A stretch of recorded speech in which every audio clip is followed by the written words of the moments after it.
a few bumps and bruises along the way if you're watching and keeping score of any of that. Back to the calls. Tyrell from Columbia, South Carolina. You're on SicEm365 Radio. Thanks for your call. Hey, thank you, guys. Enjoy the show so far. I just found y'all. I had a couple things I wanted to ask. Everybody's talking about Texas and Oklahoma joining the SEC like it's already a done deal. Is there any possible way that the Tier 2 teams and bottom-tier teams don't vote them in?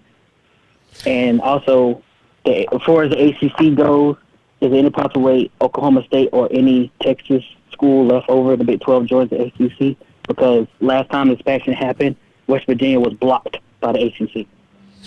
Yeah, all right. Yeah, thanks for your call. I think that there's probably very little chance of the schools in the SEC blocking them, especially since A&M came out this weekend and said, hey, we're, whatever happens, happens. They might vote no, but I think that they've probably gotten the gist of the SEC usually votes together. So I don't think that's going to happen. And as far as the ACC goes, I think there's a chance. And as a matter of fact, I think just from Baylor's perspective, culturally, the ACC is their best fit.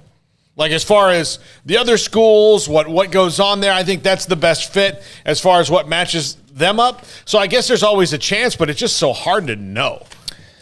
Yeah, I think on the votes thing, with A&M's sort of walk back this weekend, they really kind of made themselves look silly. And I know why they did it because, hey, they have a reason to be pissed. I mean, they were the lone Texas gun in the SEC, and now they're not going to be. And not only that, but the neighbor up north, who's even bigger and badder a machine than the one that you really hate, they're coming too. And they got a history of beating you pretty good. So it's a double whammy. But I think with what you saw from them this weekend, they are going to fall in line with everyone else.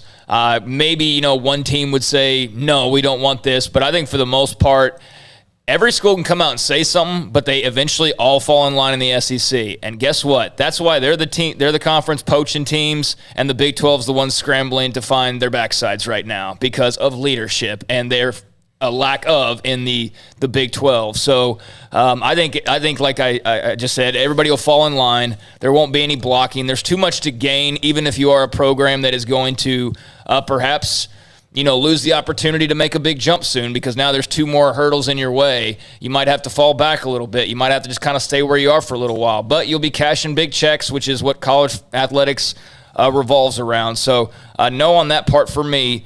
And the ACC, I mean, like Paul said, I think Baylor would be that would fit them well. I don't know if the ACC looks at them as a fit, but I do think that an Oklahoma State potentially would make some sense there.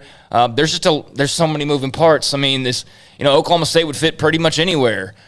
Texas Tech would fit most places. I mean, you can make a case for pretty much anybody fitting somewhere. But I would expect the ACC is not going to sit on their hands real long. I think they are going to take a look at this landscape and probably do what they can while they can.